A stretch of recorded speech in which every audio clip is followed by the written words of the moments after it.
How you feeling today? Are you feeling a little better? Feel good, yeah. We had an off day yesterday, so that was nice to rest up a little bit and get healthy, the whole team. So that was nice, and excited to get back after it today and get ready for tomorrow. Are you excited about the prospect of tomorrow, or are you anxious to get it over with? How do you kind of approach this mentally? I think I'm excited. It's going to be a very special night. I got a lot of family coming, so that'll be a lot of fun. But I think my main focus is just honestly going out there and having a blast with my teammates and enjoying it. Obviously, we need to come out and perform really well. I think today's practice is really important, but I think for me, I'm not anxious about it really at all. I'm just very excited. It's going to be a special night. Honestly, we haven't really talked a lot about it as a team, or me and Coach Bluter. We never really talked about the record and what's going to happen. It's just go out there and play basketball and have fun, and this is kind of what comes along with it. You saw last week that Kelsey Plum did an interview where she talked about when she was on that chase for the scoring record, it was like one of the low moments in her life that she let her identity be born out in that. And that's not the vibe that I get from you, but I mean, has it at least been a struggle, or has it been one of the lower points, or would you say you haven't felt that at all? I haven't really felt that at all, and obviously I get what Kelsey's getting at, and I think I have so much respect for her, and she's reached out and been very supportive through all of this, and I think that's so cool to have somebody that I grew up idolizing support me so much, and want to see young women's basketball players be really great. I think that's really cool, and I think just for me it's just the excitement. No matter what record I have broke or not broke, that's never something that I'm focused on or wanting to do or accomplish. And obviously, I understand the magnitude of this, but I think it's just kind of come along with how my 4 years have gone, and it's crazy looking back of how fast everything's gone. But I'm just really thankful and grateful, and I would say the low point was honestly just losing at Nebraska. Other than that, there's never really been a low point. So I think it was a good learning opportunity for our group, and today we need to be really good. And then going into tomorrow, it's a good opportunity for us to rebound in front of a really great crowd. Signing with Iowa, could you ever imagine that all this would happen?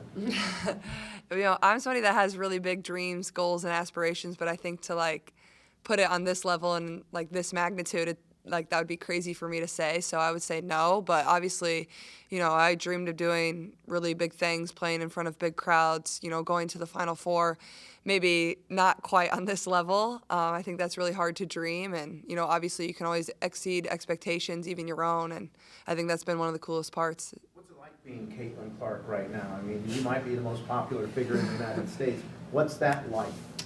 Honestly, I just go about my business as I did when I was a freshman during COVID. Sure, my life's kind of changed somewhat, but I still live the exact same way. I still, act like a 22-year-old college kid. I just try to have fun and enjoy every single day. I know I say that a lot, but that's really what I try to do. And I never want to get caught up in the moment or this and that. And I think, I have a really great support system around me, whether it's my coaches, whether it's my teammates, whether it's my family who is really close. That's one of the main reasons I came here, is to be able to have them around a lot. So being able to rely on them has been really important for me throughout my career. Are you able to unplug and just, you just throw your phone on the sofa or something? How are you able to just get away from all this? Yeah, I think it's nice. Obviously, basketball consumes a lot of my time, especially when we're in season. But, like I said, I'm still a college kid. I still clean my apartment, do my laundry. A lot of times I call my mom up to come do it for me. But other than that, play video games, hang out with my friends, do some schoolwork here and there. But I think definitely getting off my phone and just living in the moment and enjoying that has been really important for myself. Just soaking in every single second. It's crazy. We only have 5 regular season basketball games left. So just trying to enjoy that, honestly. But, yeah, I think the best way to, debrief and get away from everything is getting off your phone, getting off social media, and just, enjoying what's around you and the people around you and the moments that are happening. Caitlin, you've talked about you're not focusing on the scoring record, game in and game out. But was there a point, maybe over the off season, that you realized that you were, on track to do this? Oh gosh, I don't even know. I feel like there might have been some mentions of it after last season, it could happen depending on how her season goes. And obviously, as we've gotten closer, it's become more and more of a reality. But it was never something I'm chasing. That's never why I'm scoring the ball at the rate I am or shooting the ball as many times as I am. I think that's just kind of what the team needs. And, you know, my main goal is always to go out there and help us win. And obviously at 22-3, we've done that quite a bit this year. And that's my main focus. And in my eyes, there's 2 games still that we lost that we could have won if we executed properly. So I think that's been the most fun part of it all, is like this season's been like a really fun challenge for me. And the last 3 years, it's been very set in stone, like what we do, the players that have been in the game. And, you know, this year it's been, you know, myself taking a step forward in my leadership and bringing younger people along, or people that don't have that experience. But yeah, I think at the beginning of the year it was like, maybe this is possible. But as we've kind of approached it, it was more so like when it's going to happen instead of if. And, you know, this isn't why you play basketball. I think it's just kind of come with how I've been able to perform over my 4 years. And I'm very fortunate. And obviously, Coach Bluter has really allowed me to be me. And that's something I'm really thankful for, too. You said that you got a lot of family coming. How hard was it to get tickets? I had to tell a lot of people no, unfortunately. But yeah, I mean, like we all know, ticket prices are insane, and luckily I have like my tickets that we obviously get for free, and then my family has quite a few season tickets as well, and a lot of friends already have season tickets themselves, so I'll know quite a few people in the building. Luckily, Coach Jay was able to get my high school coach some tickets, so this is her first game that she's going to be able to see this season. Obviously, she's busy with coaching back in Des Moines, so it's not always an opportunity for her to come over and watch me play, and this honestly just worked out. And the stars kind of all aligned, so I know that will be special for her to be in attendance, and both my brothers will be here.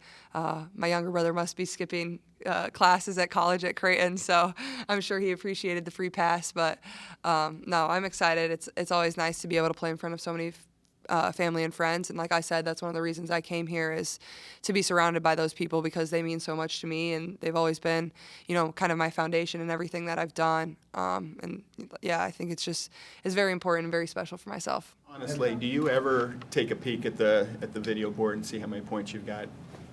Honestly, not really. And I think Carver's a little bit different than a lot of the places that we play. A lot of the places we play, like, they don't even have like points and that type of stuff up. Usually, it's just the team score. So I don't really honestly look that much. I mean, sometimes you glance up there and just see it, but you kind of know how you're playing just from the feel of the game, whether that's good or bad. And honestly, like, the amount of points you score doesn't really determine whether you're playing good or bad. I want to be able to do a lot of different things for my team. You know, even if I don't shoot the ball well, like, I can still play well and perform well. And I think that goes, like, that's the same for my teammates too. Like, your point total is never the indicator of how you play. It's, you know, how hard do you work? How good of a teammate are you? You know, plus minus is always something Coach Bluter is really big on. Maybe you don't even score a point, but your plus minus is the best on the team. That just shows how much you're affecting the game when you're in. So I think those are all really important things to look at as well. Have they told you, have they told you when you break the record, will they stop the game? Will they recognize you? Do you know anything about that? I don't know, honestly. I hope they don't stop the game, though. Like, we can't be wasting timeouts on that. Come on now. After a lot of your games, when you have your little miniature autograph sessions, handing out shoes, you talk about how important that is for you to, you know, build up the future generation of the game by doing that. When you were a little girl going to games at either Hilton or Carver or Target Center even, whose autograph were you trying to score? Who were you going after when you were there? Oh, well, Maya Moore, I was always trying to get, I didn't get hers because I didn't have a Sharpie, but I gave her a hug. But honestly, growing up, like, I went to the Knapp Center all the time with my dad and my brothers. And, like, obviously, like, I vividly have so many memories. And I think I was more so interested in, like, catching things in the crowd more than getting people's autographs, whether it was, like, T-shirts or, like, Drake used to, I don't know if they still have that blimp that flies around inside the stadium, but I would always try to catch things out of there. So I think those are some of my biggest memories. But, like, honestly, like, growing up, I mean, I loved going to Drake men's and women's basketball games. So it's like, that was just, like, the hometown team. Like, that's where I grew up, 15 minutes from my house. And Coach Jenny was a tremendous coach there, obviously a Dowling person, played at Iowa. So I loved watching them. The Drake men had some good battles there. So I was never on the hunt really for many autographs. It was more so I wanted all the free stuff, like free T-shirts and stuff like that. And your connection with the past, because we see the future every game, but I know women who played 6-on-6 30, 40 years ago, even on, you know, Lisa and Jan. And Jan was one of the best ever at it. What's been your conversations like been with them, and maybe how you make them feel watching you play? Yeah, I think the biggest thing is when I hear from a lot of people that played basketball, whether it was the 6-on-6 or however many years ago, I think they're just like blown away at where women's basketball is now, the platform that we get to play on. And, you know, that doesn't come if it's not for the people that came before us and played before us and played in front of crowds that weren't very good, or if it wasn't for Dr. Grant and everything that she did here. But, yeah, I've had so many people come up to me like, I played 6-on-6 basketball, and, like, I just can't believe, like, the way you guys, the crowd you draw and how much fun you guys have playing. And I think that's, like, one of the coolest things. Like, these women who played 40 years ago are just so mesmerized by our team and what we're doing for women's basketball. And I don't know, like, that never gets old. Like, that's super cool. And a lot of those people are some of our biggest fans, so. Do you remember Kelsey Plum breaking the scoring record, and what do you remember about that moment? Honestly, I don't remember watching it. I'm pretty sure it was on her senior night, and she scored 57 points. So I'm sure a lot of people weren't expecting her to break it that night. I think 57 was the most she ever scored in college. But the thing about her, like, she could just score the ball at all three levels. She was really good. I loved watching Washington, really good team. And, I mean, I feel like Kelsey is a little bit similar to the way I am. Like, she wanted to go to Washington, take them to the Final Four, which they did. Coach Neighbors was a really great coach. So I really just love supporting her and watching her team more than anything. Thanks, guys. All right. Well, you know, it's pretty exciting. It should be a historic day tomorrow. I guess 8 points is what we're looking at for this record. And obviously, she's going to just blast it out of the water. And so it's going to be fun to see how many points she adds on to that. But, you know, obviously, Michigan coming in. Really good three-point shooting team as far as anybody can really hurt you. It's like one of those teams that's very balanced that, you know about Layla Filia. You know, she's their leading scorer, tremendous player, all Big Tenner. But then Lauren Hansen is just a really good transfer they got from Missouri. Really good. That was a great get for them. She's a point guard, true point guard, three-point range. They also got another recruit transfer from Bowling Green, Alyssa Brett. Again, it's one of those games where anybody could go off on you, and you just don't know, who it is going to be, and so they're kind of harder to guard. They've had a really interesting season. I mean, they beat Ohio State, they beat Maryland at home. Yeah. 8 of their 9 losses are by double digits, though. Just kind of what stands out to them? I know you mentioned some things there. What stands out as some concerns for you that you guys have to face tomorrow, and what things do you feel like you guys can take advantage of? Well, I mean, again, the balance concerns me. Filia concerns me. She's really, really good. Hansen, I think, is a tremendous player. They're a good defensive team. They rebound well.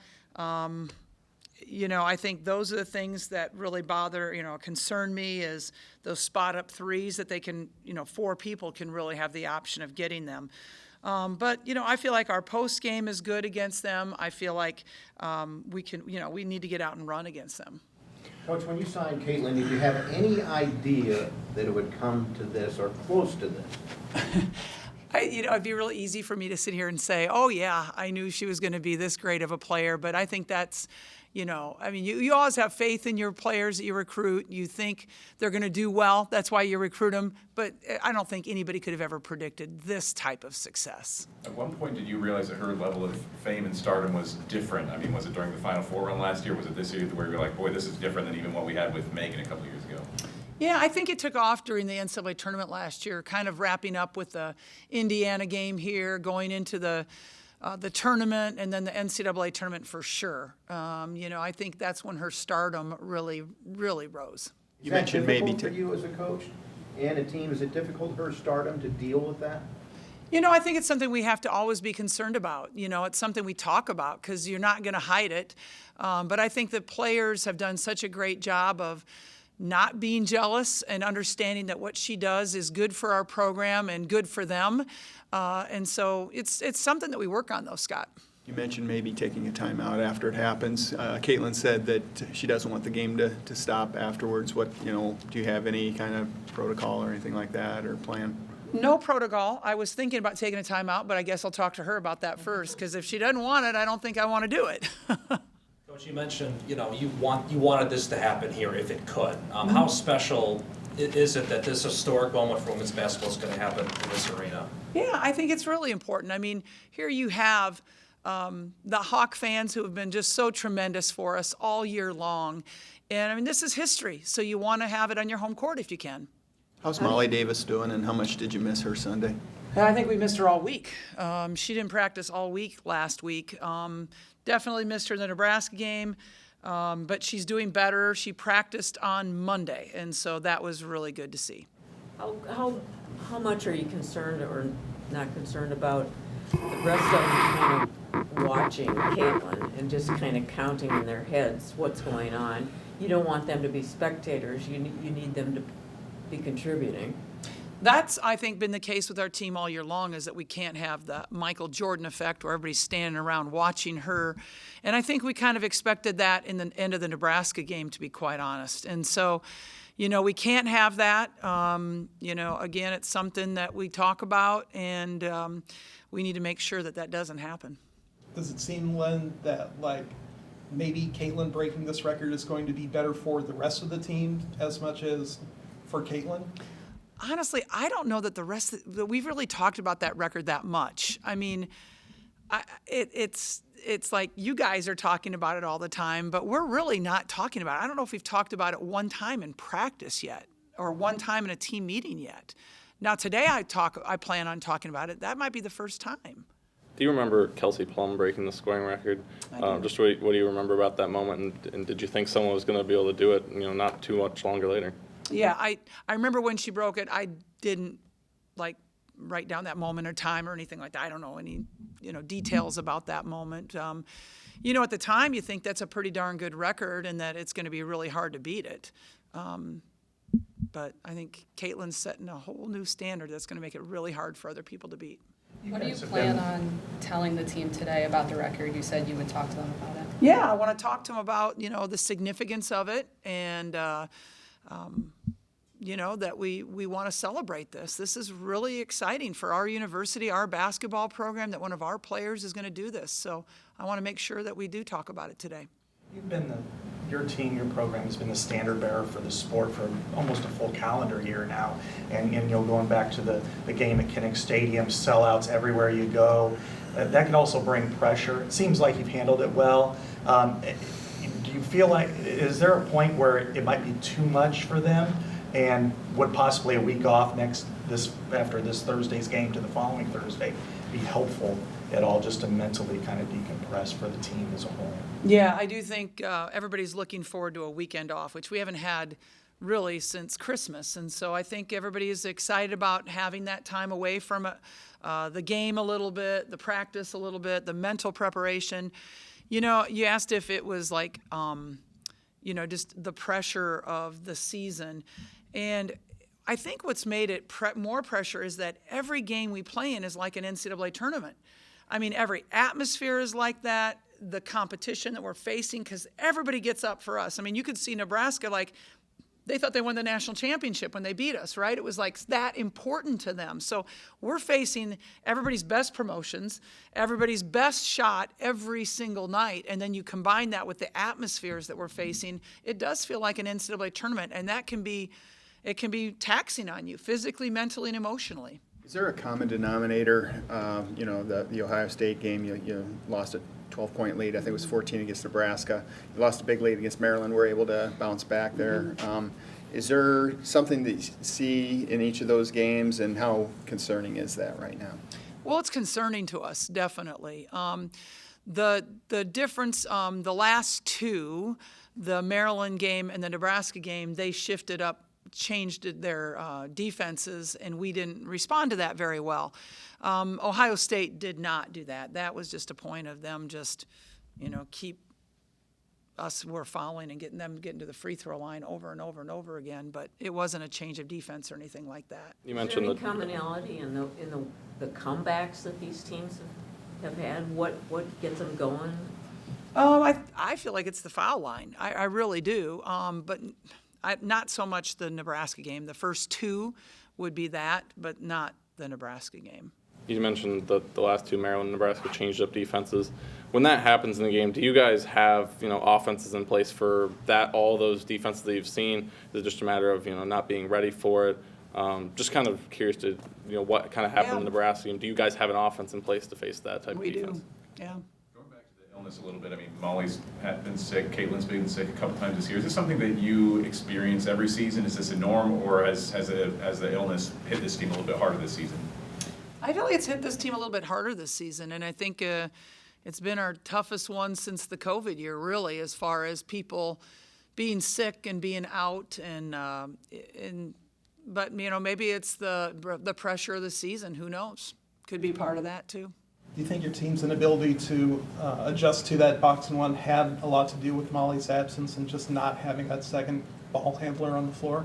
I think there was probably part of it, yeah, is that we missed Molly on the floor during that time. Molly is a very composed individual, as you can tell, and so having her composure, I think, out there would have been really good for us. Do you expect Felia to cover?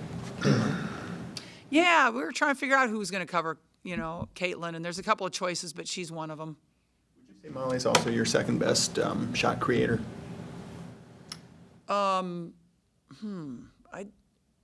Oh, that's a tough one. I think Kate and Sid have possibilities too, but I'd put Molly right up there with those guys. I think those three definitely. Have there been any discussions about Big Ten protocol, post-game situations since Sunday? Like with the Big Ten office? Well, there's Big Ten protocol, but we didn't follow before the game, during the game, or after the game. So I'm not sure why we even have protocol if we're not going to follow it. But, that's the way it is. So I didn't know if you had any conversations with anybody there. I got a lot of I'm sorries. Thanks, Coach. Thanks, Coach. Thank you. Thanks.